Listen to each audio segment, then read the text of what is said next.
Hey, what's up, everybody? Chicago Goon here, bringing another Arsenal talk. Well, the BPL season has wrapped up. We went out on a high. Uh, Finally scored a goal, you know, against West Brom. You were looking at the team sheet going into it. Giroud sat down, Ramsey sat down. Later coming into the game, um, still was concerned playing, Santi and Ozil and Sanchez. Um, just because of the fact that you want to see those guys get some type of rest. Um, but all in all, Theo Walcott started up top, and uh, you know him and Jack, basically just killed it in the first half. Um, Theo's first goal, that thing was took a perfect took a perfect touch. Just his pace really came in, that explosive like first second step. Uh, Created some space for himself, perfect touch, and just slammed it. I mean, just slammed it up in the left-hand top corner. Goalkeeper just no chance. I mean, the pace in the power behind that shot. I mean, didn't move, just perfectly.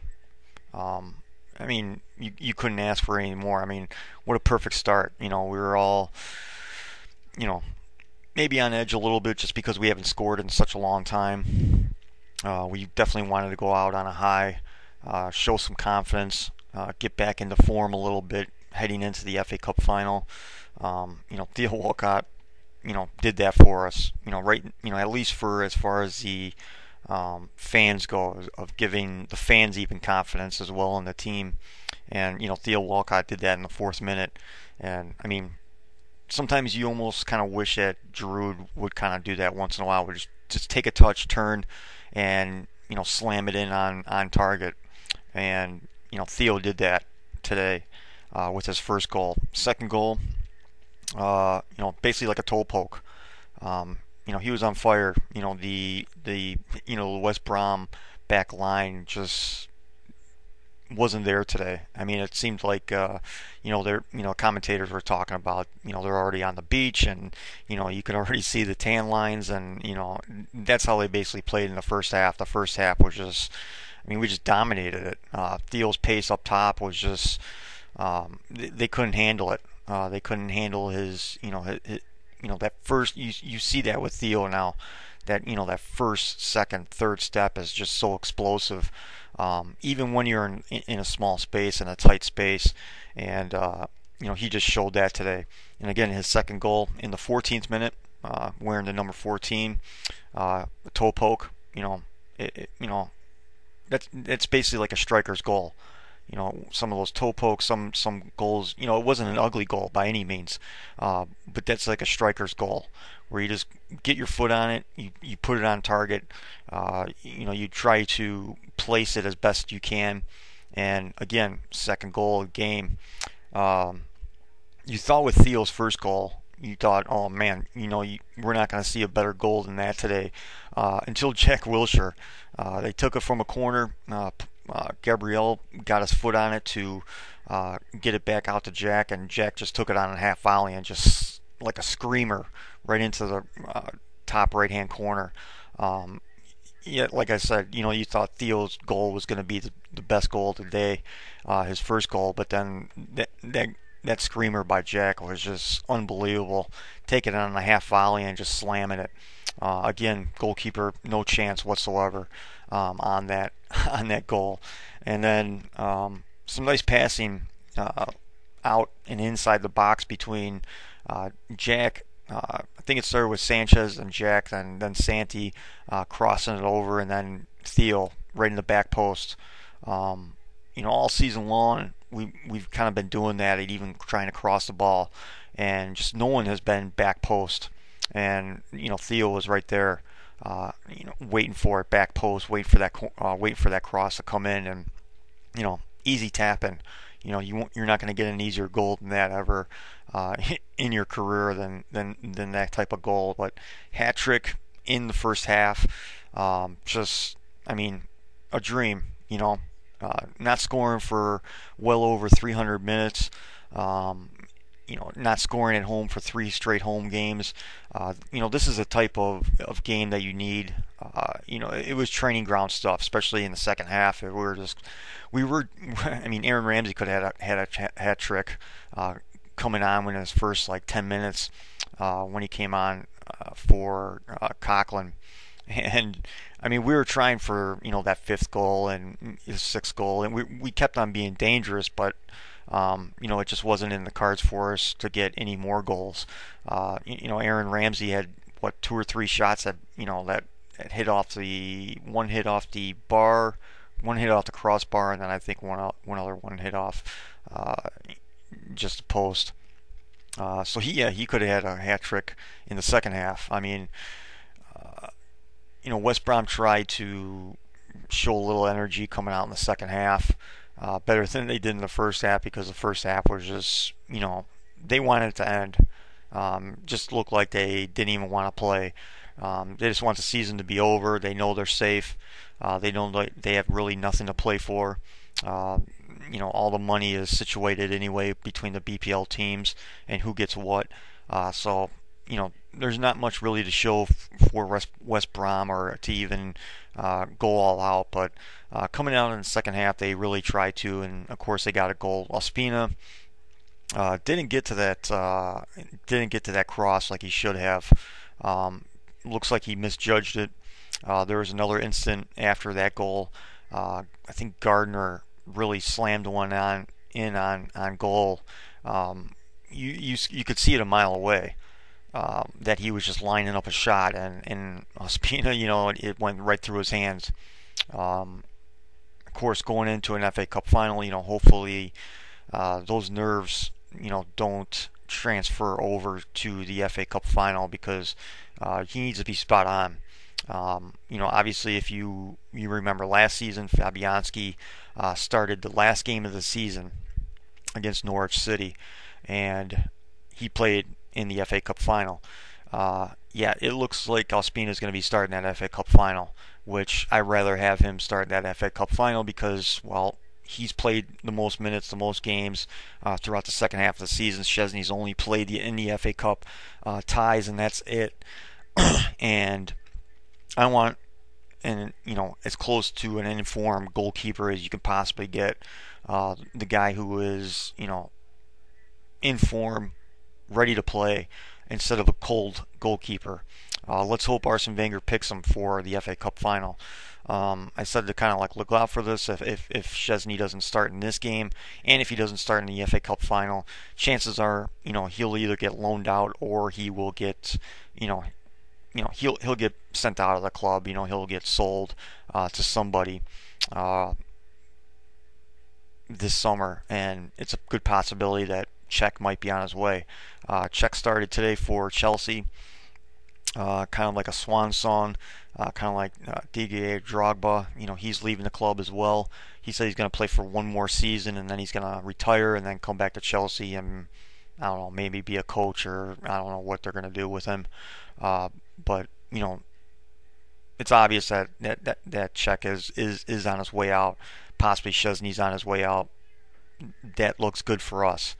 In the long run, I think a deal like this would probably get done probably early rather than later. I would hope, especially for Czech's sake, to get him into the side for when preseason starts and everything like that. To get him warmed up again, to get him playing again, because he just hasn't played a ton this year at all. You could probably count on two hands of how many times he's actually played this year, which is not good, but at the same time, maybe through rest and everything like that, maybe that adds a year onto his career. Who knows? But that bodes well for us, and hopefully Ospina starts in the FA Cup final. I'll probably do a FA Cup final review, probably sometime later in the week, right before, maybe like on Thursday or so, or Friday, just to get pumped up and give you guys my starting 11 and whatnot. To go into something else, today was just kind of like a crazy day, in the Premier League. With the Newcastle and the Hull City drama. But the one game I want to point out, of course, all Arsenal fans were making fun of it on Twitter, was the Liverpool result. How embarrassing. These those players at Liverpool, no pride, no. I mean, how can I mean? It's kind of surprising that they finished fifth or I think sixth in the table now.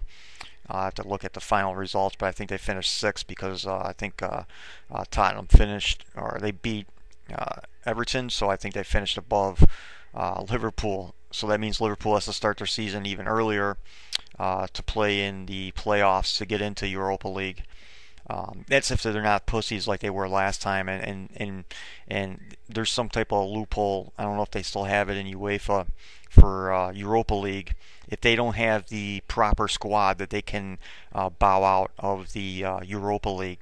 I think that would be stupid on Liverpool's part because they need as much experience as possible instead of just only having the league and the domestic cups like they did. That's how they finished second last season.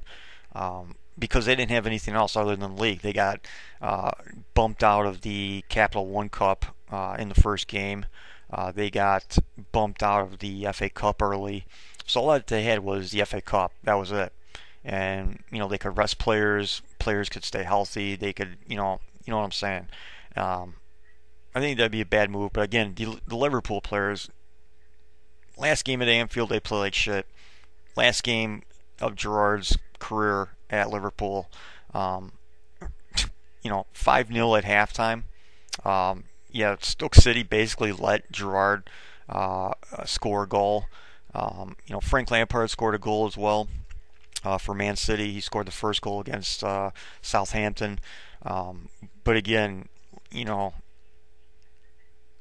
that's in a nutshell of what happened to Steven Gerrard during his Liverpool career.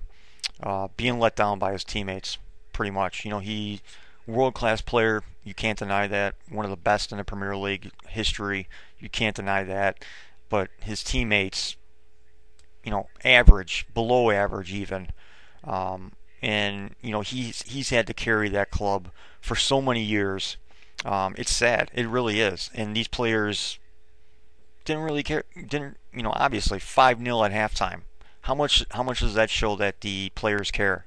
That they actually want to make up for their shitty performance at Anfield to give Gerrard a proper sending off, at least give him a good memory of Liverpool in his final game. And yeah, they just didn't do it. It's just pathetic, and that what that club is turning out to be it is hilarious. And the players that they continue to sign, like I said, they're basically Tottenham in disguise. They're walking that line, and they don't even realize it. I don't even think the fans even realize it. And it's pretty sad when you see a player of Gerrard's quality and what he gave to that club, and these players just do another stink bomb. It's pretty sad. But it's the end of the BPL season. We finished third in goals scored, third in conceded goals, or third best defense, and we finished third in the league. So I guess that makes sense. That we were third in everything. That makes sense that we finished third in the league. It's kind of rare when that happens, but it happens. I'll probably do a season review, kind of do my player of the year and impact player of the year, defensive player of the year, and just kind of talk about the season in general, probably after the FA Cup, and just do something like that, and dip a little bit more into the the summer in the transfer market, and what we really need, and what we don't need, and the potential of players stepping up for next season. Hopefully we can. I'm not going to talk about it. I'll save that for when the new season starts in August. But hopefully, we go on, we push on, we have a good week of training. Confidence should be high because Aston Villa lost again today. So maybe their confidence won't be that high going into the FA Cup final, but it's the FA Cup final. all confidence, all kind of cliches get thrown out the door, and you know, a team like Aston Villa, which won't have that many internationals on the team, there is no tomorrow for them. You have to play. Even Arsenal, Arsenal has to play like there is no tomorrow. But I'll get into that more on my review. And yeah, end of the BPL season. It's sad to see it go, but it's always nice to have like a little break, a little summer break, and enjoy the summer, and maybe actually get some rest and some sleep on a weekend for once. But that'll be it. Later.